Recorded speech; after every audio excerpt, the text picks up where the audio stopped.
Amigos, buenas tardes, bienvenidos a 24 horas. Este jueves se confirmaron los nuevos cambios en el gabinete presidencial. 7 nuevos ministros y altos funcionarios se incorporaron hoy al gobierno del presidente Lenín Moreno. Hola María Gracia, ¿cómo estás? Buenas tardes. ¿Cómo estás? Hola Liz, amigos, muy buenas tardes. El propio presidente de la República hizo el anuncio y dio la bienvenida a sus nuevos colaboradores. Lo hizo en el aeropuerto de Quito antes de partir hacia la provincia del Napo. Vamos en directo a esta hora al aeropuerto para que Freddy Paredes nos dé los detalles. Hola Freddy, buenas tardes. Adelante.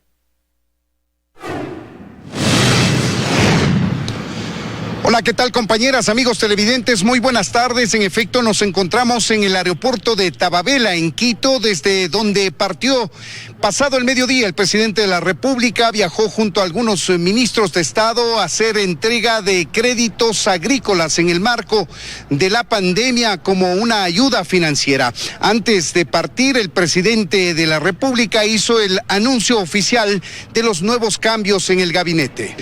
Los cambios son los siguientes. María Caridad Vela es la nueva secretaria de Comunicación en reemplazo de Gustavo Ich. Luis Gallegos, el embajador que apenas está de regreso al país de su misión diplomática que mantenía hasta el día de hoy, será el nuevo canciller de la República en reemplazo de José Valencia, que anunció su renuncia ayer. Andrés Ich es el nuevo ministro de Trabajo en reemplazo de Luis Arturo Poveda. Julio Recalde entra al Ministerio de Vivienda en reemplazo de Guido Maquiavelo. La actual directora de Sercop, Silvana Vallejo, pasa como consejera presidencial en temas de compras públicas. Y como nuevo director del Sercop asume Juan Fernando Aguirre, que ya se había desempeñado en el mismo cargo en el gobierno anterior.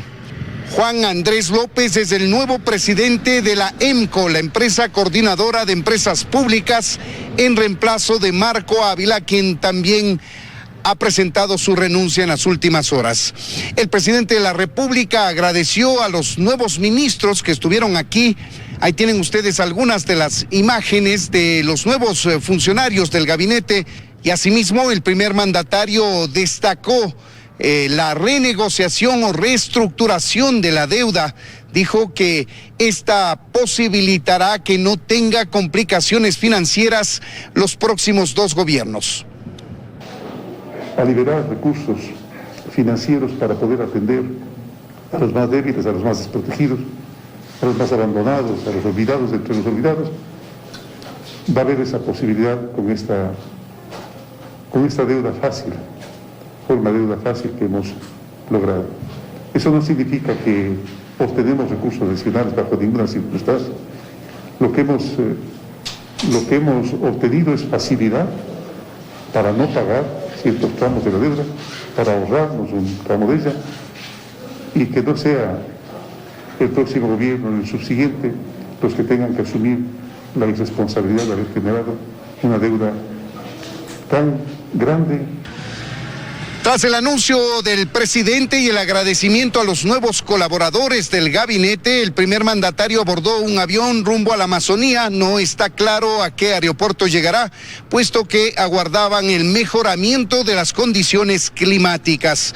El viaje del primer mandatario fue junto a algunos secretarios de Estado y funcionarios de la Presidencia de la República. Es lo que podemos informarles hasta esta hora, compañeras. Sigan ustedes, amigos, muy buenas tardes. Buenas tardes para ti también, Freddy, muchísimas gracias. Investigaciones sobre la red de corrupción que encabezaba el exasambleísta Daniel Mendoza salpican al legislador independiente Eliseo Azuero. La Fiscalía ha solicitado la intervención de peritos en identificación de audios y la comparecencia de Azuero para este viernes. La investigación sobre el reparto de la contratación pública para la construcción de obras en el país identificó al exasambleísta Daniel Mendoza en la cima de una organización que se sirvió de las emergencias, desviando millones de dólares y privando de obras indispensables para la gente. Ocurrió con el hasta ahora inexistente hospital de Pedernales. Allí corrieron dólares, pero ni una sola piedra. Esta vez la Fiscalía avanza en el proceso de investigación y el más reciente impulso alcanza a otro asambleísta. Su voz se identificaría en un audio que será sometido a una pericia. Se trata de Eliseo Azuero. quien deberá comparecer a la Fiscalía este viernes 10 de julio. No obstante, la fiscal general del Estado, Diana Salazar, ha solicitado un informe pericial de audio y video, además de las últimas 5 intervenciones presenciales de Daniel Mendoza y las últimas 5 intervenciones presenciales de Eliseo Azuero. En el proceso de investigación se ha pedido además la designación de 2 peritos, el cotejamiento de voces de Daniel Mendoza y de Eliseo Azuero. Mendoza y Azuero deberán proporcionar también una muestra de su voz. En esta investigación podría vincularse a otras empresas. Por ello, la Fiscalía ha solicitado también la certificación del IES, de aportes personales y patronales del asambleísta Eliseo Azuero, además del exsecretario de Contratación de Obras, René Tamayo, quien permanece detenido precisamente por este caso. Lo cierto es que hasta el momento se conoce que la red de corrupción manejó algunos millones de dólares de obras y contratos a través de una estructura vertical, con sus ojos en la contratación pública. A la cabeza el asambleísta Daniel Mendoza, con funciones de coordinador para la obtención de contratos. Además, René Tamayo, quien fuera el titular del SECOP, como clave en la contratación de obras, y 2 coordinadores zonales del SECOP, quienes permanecen detenidos y eran considerados los cajeros de la red. Una red que se conoce no solo se enfocó en captar dinero de la construcción hasta ahora inexistente del Hospital de Pedernales, sino de obras en Manabí, obras en Esmeraldas, empresas eléctricas y otras. La indagación sigue en curso con nuevos nombres en la lista de investigados. Fausto Yepes, 24 horas. Y el alcalde de Quito, Jorge Yunda, defendió las cuestionadas pruebas LAMP compradas como PCR. Dijo que no las desechará y que continuarán realizándolas. Sin embargo, concejales sí las cuestionan y aseguran que no se las harán por los falsos negativos que presentan. Las pruebas que compró el municipio de Quito y fueron promocionadas a su arribo no se las practicarían ni varios de los concejales de la capital. Así lo explica el vicealcalde Santiago Guarderas. ¿Sería una prueba de estas? No me daría, porque lamentablemente está cuestionada la validez de tales pruebas. Las pruebas PCR permiten el que usted pueda tener una mayor confiabilidad en cuanto a los resultados de la prueba. En cambio, las pruebas LAMP necesitan que se cumpla ciertos rangos, que son 500 copias del virus por cada mililitro de sangre, para que tenga una confiabilidad. Sin embargo, y a pesar de todas las críticas e inclusive del informe de la UDLA sobre la sensibilidad y falsos negativos, el alcalde de Quito las defiende. Ahí responde una serie de elementos en los que tampoco se puede decir que las pruebas no sirven. Las pruebas sirven, y si es que hay un falso negativo, un falso positivo, está dentro de lo previsto.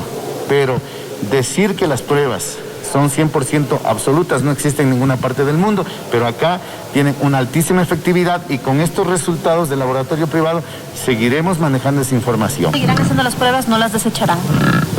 Les repito, tienen más del 95% de efectividad. Pero en el Consejo y a criterio de expertos, 4 de cada 10 personas a las que se les practica la prueba tendrían un posible falso negativo, y esto significaría el desconocimiento de la enfermedad y más contagios. Y dentro de esos 4, efectivamente puede tener usted falsos negativos con gente que dice no estoy contagiado con el virus, sale y en efecto esté contagiado. Y eso es extremadamente grave, porque si el propósito de las pruebas es justamente tener un instrumento para evitar un mayor número de contagios, es un contrasentido que usted tenga un instrumento que le da una certeza falsa y que permite que el virus siga contagiándose. Hay una baja sensibilidad, son las primeras pruebas que se fabricaron.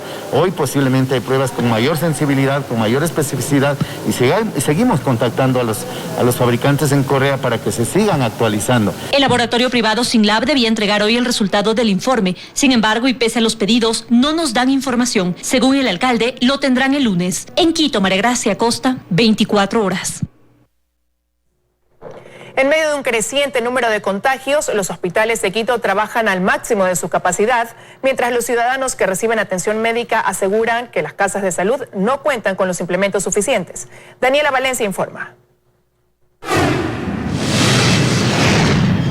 Decenas de familiares en los exteriores de los hospitales públicos de la capital esperan por información acerca de sus seres queridos. Hay quienes aseguran que a pesar de que recibieron un tratamiento en otras patologías, les preocupa una contaminación cruzada, pues al interior de estas casas de salud, según dicen, no existen los protocolos suficientes para evitar un contagio. Hay una carpa aquí que creo que es donde están ingresando los enfermos de COVID y ellos a su vez, los familiares, ingresan al área de sala de espera para utilizar los servicios higiénicos, pero va a existir contaminación. Un día después de que la familia Ponce nos contara que aquí en el Hospital Eugenio Espejo no contaban con un respirador para proporcionar el tratamiento a su madre de 73 años, se nos informó que lamentablemente falleció, esto mientras buscaban una casa de salud privada que sí le pudiera proporcionar este insumo. ¿Por qué no me la ayudaron? Porque son tan inhumanos el gobierno y tanto como los médicos, porque no tienen que ser así. Historias personales que se registran en medio de esta pandemia cuando la provincia de Pichincha registra 9.191 casos confirmados. Y llegó a Guayaquil la avioneta en la que intentó escapar Daniel Salcedo. La fiscalía tiene más pruebas en este caso y ya pudo recuperar varias de las maletas de los pasajeros del ilegal vuelo y el teléfono celular del piloto fallecido en el accidente en Perú. Un mes después, la avioneta en la que intentó escapar del país Daniel Salcedo volvió a Guayaquil, pero así, en pedazos. La madrugada de este jueves llegó desde Perú y fue llevada hasta las bodegas de la Policía Judicial. Los restos del artefacto serán utilizados como evidencia en el proceso judicial que la Fiscalía sigue por el delito de fraude procesal. Se logró traer la madrugada de este día la avioneta que llegó a las 4:10 de la mañana, cumpliendo todos los protocolos de seguridad en el traslado y evitando que esto tenga manipulación de personas ajenas al proceso judicial. Es nuestra obligación y nuestra responsabilidad es mantener aquí la cadena de custodia y obviamente las diligencias que disponga la Fiscalía se darán estricto cumplimiento para seguir con el proceso investigativo. Esto mientras que el fiscal Jofre Velasco recibió también de manos de la Fiscalía de Perú varias de las maletas que los viajeros llevaron ese día y se logró recuperar el teléfono celular de Alfredo Espinosa, el piloto que falleció en el accidente. Se presume que dentro del equipaje hay documentación que iba a ser utilizada por los viajeros para salir después de Perú. La Fiscalía ya tiene las versiones de Franklin Lara, Alfredo Adum y el administrador de la avioneta Fausto Álvarez. A las investigaciones por el delito de fraude procesal, la Fiscalía pidió incluir a Alfredo Adum, Samuel Adum, su hijo, y su piloto Franklin Lara. La diligencia se realizará la tarde de este viernes. Joana Ramos, 24 horas. Estamos de regreso con más información. En el 2019, la importación de vehículos con carnet de discapacidad llegó a triplicarse con relación al promedio histórico. Según información del Servicio de Aduanas, ese mismo año la entidad emitió una resolución que permitía nacionalizar vehículos importados a través de un trámite simplificado. Los vehículos que constan en esta lista fueron importados en 2019, todos con carnet de discapacidad. En ella constan modelos convencionales, pero también autos de lujo. Esta es apenas una de las listas de vehículos que permanecen en poder del Servicio Nacional de Aduanas, que no ha permitido su nacionalización al detectar el uso irregular del carnet de discapacidad. Pero utilizando este documento solo en 2019, se importaron 4.426 vehículos, es decir, casi el doble de lo que se importó un año antes. Pero, ¿por qué se disparó la importación de vehículos con carnet de discapacidad en 2019? Dora Vega, especialista en temas aduaneros, asegura que la resolución que la SENAE emitió en febrero de ese año, donde se fijó un procedimiento abreviado para que las personas con carnet de discapacidad puedan nacionalizar sus vehículos, tiene mucho que ver. Antes, a la mayoría, por no decir al 100% de los vehículos se les hacía aforo físico y el trámite demoraba de 30 a 45 días. Ahora, con este procedimiento, que es un procedimiento abreviado, que lo hicieron el 14, está en vigencia desde el 14 de febrero de 2019, ahora el trámite dura 48 horas. Vega cree que el Servicio de Aduanas relajó sus medidas de control. Obviamente que es una puerta abierta para hacer de manera indiscriminada las importaciones. Otro tema importante que señala es que según el reglamento de la Ley de Discapacidades, quienes tengan el carnet solo pueden importar vehículos nuevos o usados hasta 3 años, cuyo valor no exceda los 60 salarios básicos unificados, es decir, hasta $24.000. Si la factura es emitida en los Estados Unidos, pues el SENAE está en la obligación de verificar si ese valor que consta en la factura está en este sistema. Hemos solicitado una entrevista al Servicio Nacional de Aduanas, pero desde ahí por lo pronto no han querido pronunciarse. Para las asociaciones de personas con discapacidad, los beneficios para la importación de vehículos y otras exenciones son una conquista de sus colectivos, que esperan que sean revisadas para que esta vez se beneficien quienes sí lo necesitan. Y buscar hacer las investigaciones correspondientes para coadyuvar y vigilar que esto sea sancionado y que nunca más intenten beneficiarse con un carnet de discapacidad fraudulentamente en desmedro de los derechos de las personas con discapacidad. La importación irregular de vehículos usando carnet de discapacidad motiva ya varias investigaciones en la Fiscalía. En Guayaquil, Carlos Acoto, 24 horas. La Fiscalía abrió una investigación previa en contra de Abraham Muñoz por el presunto delito de peculado, luego de que este noticiero diera a conocer que durante la pandemia Muñoz vendió medicinas del IES. El director provincial del IES pidió informes sobre la salida del fármaco de las bodegas. Señor, luego de que los sobrevivientes de COVID en Guayaquil, al ver la imagen de Abraham Muñoz, lo recordaran como la persona que durante esos días difíciles tenía en sus manos una de las alternativas usadas por ellos para salvar sus vidas, y recordaran además que en sus fotografías junto a los medicamentos se veía claramente que estos salieron del IES. Las autoridades de la entidad reaccionan. El director del IES en Guayas, tomando en cuenta la amistad entre Muñoz y Salcedo, decidió direccionar la investigación a 2 hospitales del IES. Y hoy yo he enviado un requerimiento urgente, en este caso particular, al gerente del Teodoro Maldonado Carbo y al gerente del Hospital de los Ceibos, para que en 48 horas me informen todo el detalle, el inventario de esta medicina desde el mes de enero de este año. ¿Ya? Y a su vez, si existe alguna irregularidad o no hay sustento en el consumo de esta medicina por parte de nuestros pacientes y afiliados del IES, se interpondrán las acciones legales penales si es el caso. La solicitud dice textualmente: remita un informe detallado y pormenorizado de sus inventarios desde el mes de enero, el cual establezca sus procesos de adquisición, uso, consumo y salida de medicamentos Actenra Tocilizumab. Pide además que se incluya la fecha de salida y el nombre del funcionario médico solicitante y del paciente de destino. Mientras, Abraham Muñoz podría volver a la Fiscalía, pero ya no en calidad de denunciante, pues la Fiscalía abrió una investigación previa en su contra por el presunto delito de peculado. Hace 3 días, Abraham Muñoz llegó a la Fiscalía a dar su versión en la investigación por fraude procesal, por la frustrada fuga de Daniel Salcedo. Por su parte, la persona que aparece en esta acta de entrega-recepción, como quien supuestamente entregó el tocilizumab a Abraham Muñoz en el Hospital del Guasmo, Denis Rezabala, asegura que suplantaron su identidad. El 11 de junio, Rezabala presentó una denuncia por supuesta suplantación de identidad, pues sostiene que el 12 de abril del 2020, fecha en la que supuestamente se entregó las medicinas, él no fue a trabajar. Y mientras la Fiscalía toma la investigación, siguen apareciendo personas que aseguran que compraron las medicinas que cuestan $200 hasta por $1,000 a Abraham Muñoz. Y otras que, aunque quisieron comprarlas como alternativa para salvar la vida de sus familiares, no pudieron hacerlo, pues no les alcanzó el dinero que solicitaba él.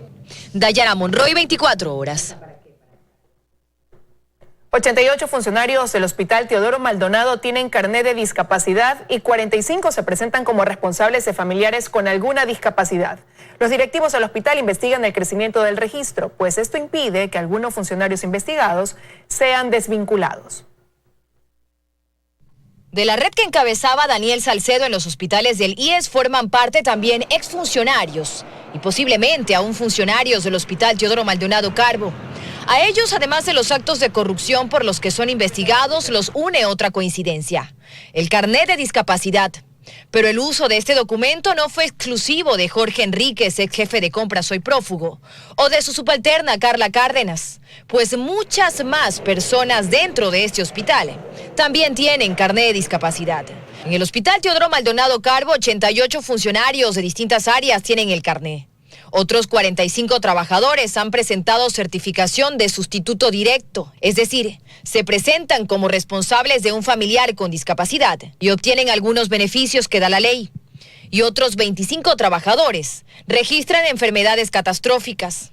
Esto ya llamó la atención de las autoridades del IES a nivel nacional, por lo que han pedido a todos los directores administrativos que remitan la nómina del personal del IES que actualmente se encuentre en funciones, incluido el personal que corresponde a nivel jerárquico superior, que cuente con la calificación de carné de discapacidad. El caso del ex jefe de compras del Teodoro Maldonado Carbo, Jorge Enríquez Aguilera, es un ejemplo que debe analizarse.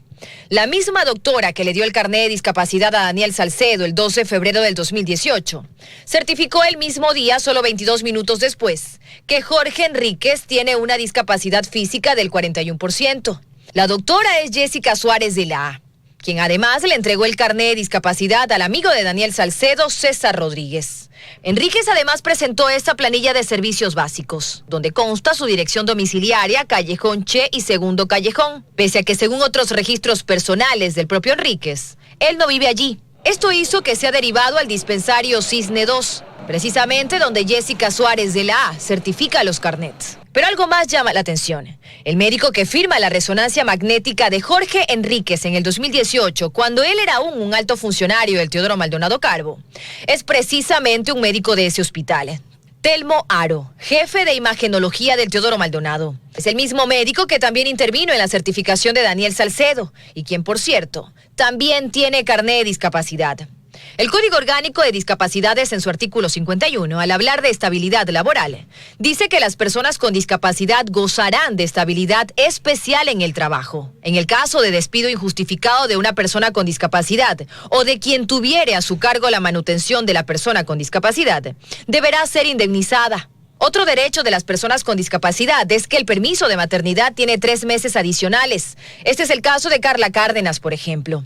Actualmente el IES investiga si estos derechos están siendo usados por personas que realmente tienen discapacidad o si es parte del uso fraudulento del carnet. Dayana Monroy, 24 horas. 3 exfuncionarios de Rafael Correa crearon una empresa que fue vetada por Facebook. Según la red social, la empresa Estraterra S.A. interfería en política extranjera y demostró un comportamiento coordinado falso. A través de este comunicado, la red social Facebook anunció que eliminó una red de páginas, cuentas y perfiles involucradas en una red de desinformación llamada Comportamiento No Auténtico Coordinado. Según las investigaciones, esta red, que incluye 77 páginas, 41 cuentas de usuario y 56 perfiles de Instagram, la conforma Estraterra, una empresa de relaciones públicas que opera desde Canadá, así como consultores políticos y exfuncionarios del gobierno de Rafael Correa.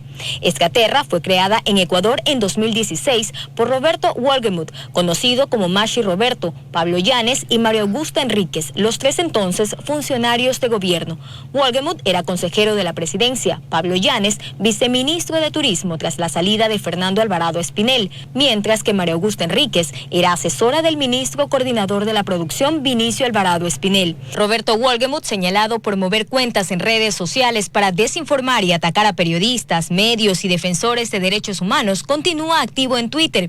En esa plataforma lideró el ranking de los que más atacaron a la prensa hasta el 2015 y su nombre se menciona también en la creación, manejo y conceptualización de los Troll Center junto a Fernando Alvarado y a Mauri Chamorro. Facebook encontró que las cuentas ahora eliminadas fueron creadas durante el periodo de las elecciones presidenciales de Ecuador en 2017 y su principal objetivo era desacreditar a los candidatos opositores a Lenín Moreno.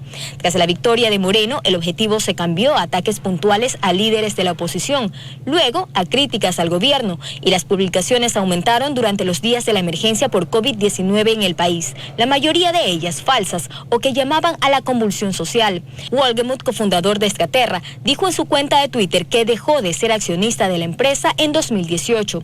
Otra de las cuentas que Facebook eliminó era de Giovanni López Jr. López trabajó como asistente técnico para medios y relaciones públicas en la vicepresidencia de la República de Ecuador desde el 2014. Como ejemplo del mal uso de las redes, en el comunicado se incluye un post del 25 de mayo pasado sobre el interés de los asambleístas Daniel Mendoza y Karina Arteaga en contratos. Las cuentas y páginas suspendidas se hicieron pasar por medios independientes, dice la investigación, pero su comportamiento no auténtico coordinado intentaba impulsar a movimientos autoproclamados progresistas de América del Sur a través de estrategias que son prohibidas por las políticas de seguridad de Facebook. Joana Ramos, 24 horas.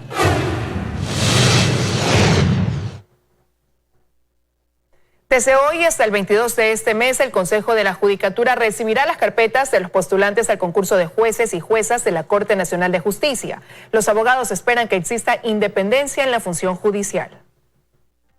Mediante este video, la Judicatura convocó al concurso público de oposición y méritos para la selección de nuevos jueces de la Corte Nacional. Se debe cubrir 16 vacantes que corresponden a las salas de lo administrativo, laboral, civil y afines, penal y afines y tributario. El concurso se encuentra en fase de postulaciones, así que desde este 9 de julio hasta el 22 de este mes se van a receptar las carpetas para quienes deseen participar, quienes deberán contar con formación académica y experiencia para cada especialidad. Las postulaciones se receptarán a través de la página web www.funcionjudicial.gov.es o en las oficinas de la Judicatura a nivel nacional. Habrá un comité de expertos, un comité especializado de catedráticos y un comité especializado de profesionales que darán apoyo técnico en este proceso.